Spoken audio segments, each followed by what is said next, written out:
नमस्कार, स्वागत है आपका आर्या न्यूज में। मैं हूं आपके साथ सुमन पाल। अपना दल ने अगले साल होने वाले विधानसभा चुनाव के लिए समाजवादी पार्टी के से गठबंधन किया है। इसकी घोषणा पार्टी के ही प्रमुख कृष्ण पटेल ने कर दी है। उन्होंने लखनऊ में सपा प्रमुख अखिलेश यादव से मुलाकात की है। इसके बाद उन्होंने कहा कि उनका सपा से गठबंधन हो गया है। वहीं उनकी बेटी अनुप्रिया के नेतृत्व वाले अपना दल का बीजेपी के साथ गठबंधन है। और कृष्ण पटेल ने बुधवार को लखनऊ में कहा कि हमने समाजवादी पार्टी के राष्ट्रीय अध्यक्ष अखिलेश यादव से मुलाकात की और हमारा गठबंधन हो गया है। हम समान विचारधाराओं के लोगों के साथ गठबंधन कर रहे हैं।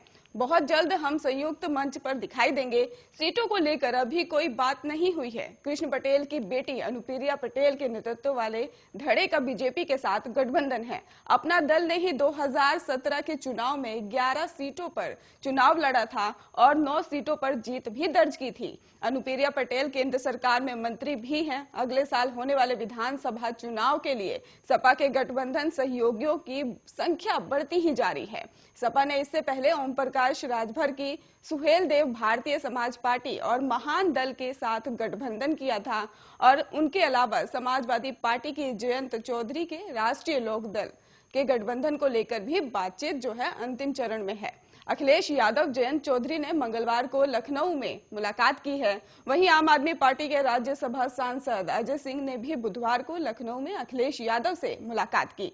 उनकी इस मुलाकात को भी सपा के आप के चुनाव पूर्व गठबंधन की कोशिश के तौर पर ही देखा जा रहा है।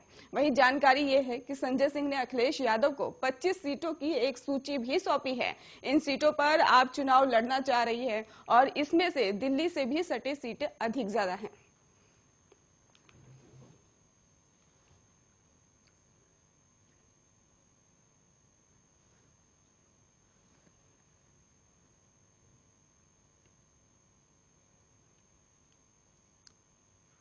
पीएम गरीब कल्याण अन्न योजना की मियाद मोदी सरकार ने बढ़ा दी है।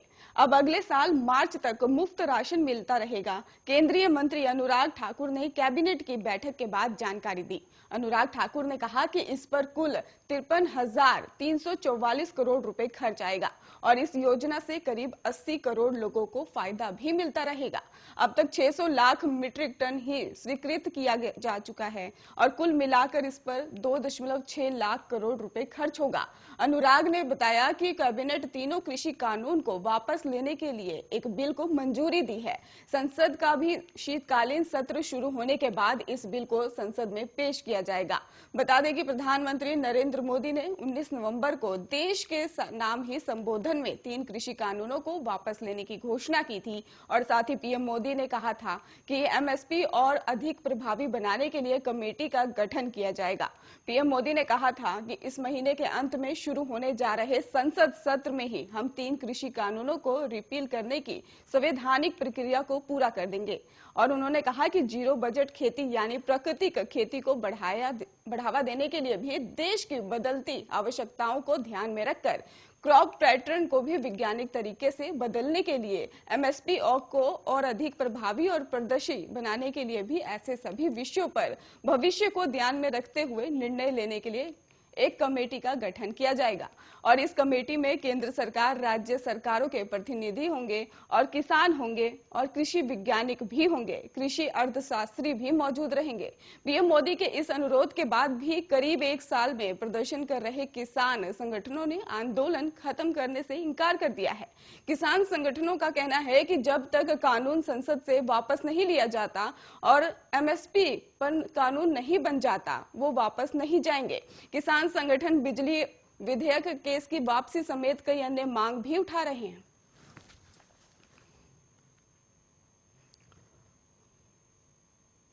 केंद्रीय कैबिनेट ने बुधवार को पीएम नरेंद्र मोदी की अध्यक्ष में ही सर्वसम्मति से तीनों कृषि कानूनों को रद्द करने का प्रस्ताव को पास कर दिया है। केंद्र सरकार इस कदम के बाद से ही भारतीय किसान यूनियन के प्रवक्ता राकेश टिकैत की प्रतिक्रिया भी सामने आ गई है। उन्होंने ट्वीट कर कहा है कि ये आंदोलन अभी खत्म नहीं होगा।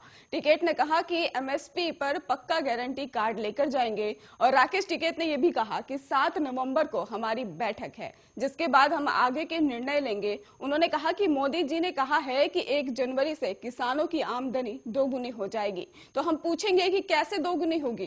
किसानों की जीत तब होगी जब उन्हें अपनी फसलों के दाम मिल पाएंगे। अपने एक अन्य ट्वीट में राकेश टिकैत ने सवाल किया कि किसानों को फसलों का नुकसान हुआ है और एमएसपी की जिम्मेदारी कौन लेगा? एमएसपी पर पक्का गारंटी कार्ड लेकर ही जाएंगे।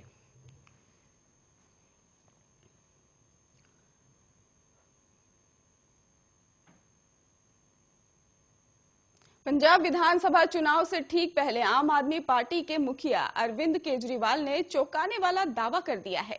केजरीवाल का कहना है कि कांग्रेस के 25 विधायक आम आदमी पार्टी में शामिल होना चाहते हैं।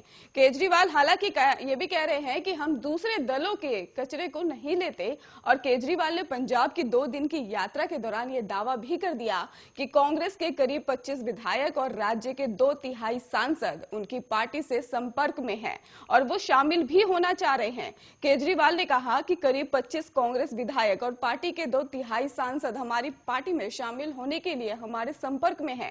केजरीवाल ने दावा कर दिया कि दूसरी पार्टी के लोगों को आप में शामिल नहीं करेंगे। उन्होंने कहा कि कांग्रेस के भी कई लोग हमारे संपर्क में हैं, लेकिन हमें उनका कचरा लेने की जरूरत नहीं है। अगर हम उनका कचरा लेना शुरू कर दें तो शाम तक 25 विधायक हमारी पार्टी में शामिल हो जाएंगे, लेकिन हमें इस प्रतियोगिता में शामिल नहीं होना है। और इसके साथ ही उन्होंने कहा कि जब मैं फरवरी मार्च में ही विधानसभा चुनाव होने वाले हैं और विधानसभा चुनाव के मद्देनजर अरविंद केजरीवाल ने पंजाब के दौरे बढ़ा दिए हैं। और इसके साथ ही अभी तक अरविंद केजरीवाल पंजाब विधानसभा चुनाव को लेकर किसानों, व्यापारियों, महिलाओं के लिए बड़े वादे कर चुके हैं। केजरीवाल की पार्टी को हालांकि पंजाब में पिछले कुछ सालों में काफी नुकसान पहुंचा है। आपने 2017 में 20 सीटों पर जीत दर्ज की थी, लेकिन अब आम आदमी पार्टी के पास सिर्फ 11 विधायक ही बचे हैं।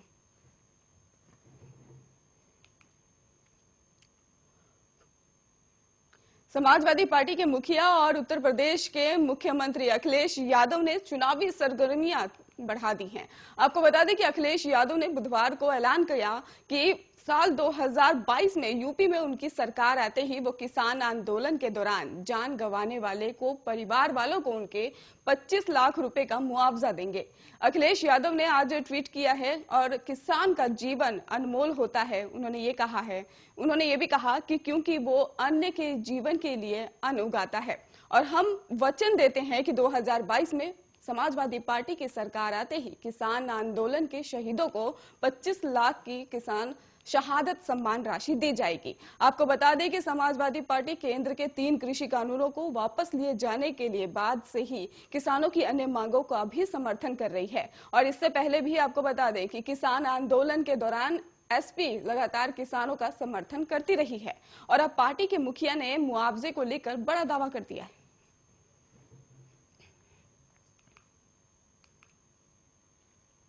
अडानी समूह के चेयरमैन गौतम अडानी रिलायंस इंडस्ट्रीज के चेयरमैन मुकेश अंबानी को पीछे छोड़ते हुए एशिया के सबसे अमीर व्यक्ति हो गए हैं। बुधवार को शेयर बाजार में अडानी समूह के स्टॉक्स में ही शानदार तेजी और रिलायंस इंडस्ट्रीज के शेयर में गिरावट के चलते ही गौतम अडानी एशिया के नंबर 1 अमीर बन गए हैं। आपको बता दें कि अडानी के नंबर 1 बनने के बाद उन्हें काफी बधाइयां भी मिल रही हैं। और वहीं पर आपको ये भी बता दें कि रिलायंस इंडस्ट्रीज 1.44% की गिरावट के साथ ही कई रुपए पर बंद हुआ था, और जबकि अडानी समूह के लिस्टेड कंपनियों के शेयरों में शानदार उछाल देखा गया था। अडानी पोर्टल्स में 4.53% बढ़त के बाद साथ ही आपको बता दें कि 763 रुपए अडानी इंटरप्राइज और 2.8% की उछाल के साथ कई पर अडानी ट्रांसमिशन और 0.36% की बढ़त के साथ ही 1948 पर बंद हुआ था। आपको बता दें कि शेयर बाजार में अडानी समूह की 6 कंपनियां लिस्टेड हैं और जिसमें से इन कंपनियों के अलावा ही अडानी ग्रीन, अडावी और पावर और अडानी टोटल गैस शामिल है। पिछले 1 साल में ही गौतम अडानी की संपत्ति में $55 बिलियन का इजाफा हुआ। वहीं मुकेश अंबानी की संपत्ति में केवल $14.3 बिलियन की ही बढ़ोतरी हुई।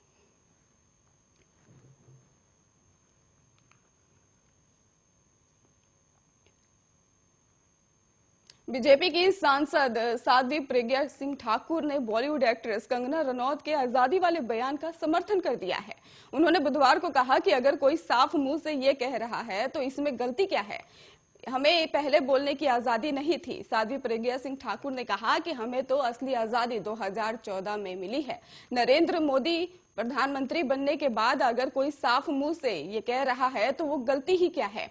हमें पहले बोलने की आजादी नहीं थी। उन्होंने कहा कि सच्चे अर्थों में आजादी किसे कहते हैं, ये प्रश्न चिन्ह है। और एक स्वतंत्रता मिलती है जब आदमी विकास करता है। स्वतंत्रता के बाद ही हमारे देश में कई चीजों में जूझ रहा था और जिसके बाद से ही हमारे देश की स्वतंत्रता जो है जिस प्रकार से होनी चाहिए थी वो नहीं हो पाई है। लेकिन 2014 में जब से मोदी आए हैं तब से लोगों को वाकई लगा कि भारत स्वतंत्र है। तो इसमें अगर कंगना ने सीधे से शब्दों में कह दिया तो लोगों को बुरा क्यों लग गया। और बीजेपी सांसद ने कहा कि कांग्रेस शासन में ही लोग सिर्फ भ्रष्टाचार झेल रहे थे और अब वे आजादी से बोल पा रहे हैं तो लोगों को क्यों बुरा लगता है।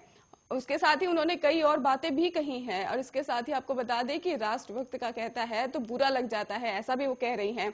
आपको बता दें कि कंगना रनौत ने एक टीवी चैनल के कार्यक्रम में कहा था कि साल 2014 में जब नरेंद्र मोदी की अगुवाई में बीजेपी सरकार बनी तभी असल में भारत को आजादी मिली। साल 1947 में ही मिली आजादी को कंगना ने भीख बताया था और कंगना के इस बयान पर काफी विवाद भी हुआ था। बाद में कंगना ने सफाई भी दे दी थी, लेकिन उन्होंने कहा कि सारी बातें इस इंटरव्यू में साफ तौर पर कही गई थी कि आजादी के लिए पहली संगठित लड़ाई 1857 में ही लड़ी गई थी। साथ ही रानी लक्ष्मीबाई, सुभाष चंद्र बोस और वीर सावरकर जी के बलिदान की भी बात कही गई थी। इसके साथ ही 1857 में पता चला था कि लेकिन 1947 में कौन सी लड़ाई हुई थी इसके बारे में मुझे किसी प्रकार की कोई जानकारी नहीं है।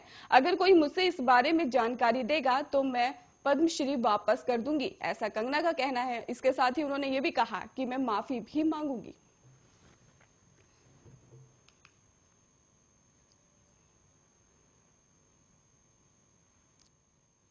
खबरों का सिलसिला लगातार जारी है, आप जुड़े रहिए आर्या न्यूज के साथ।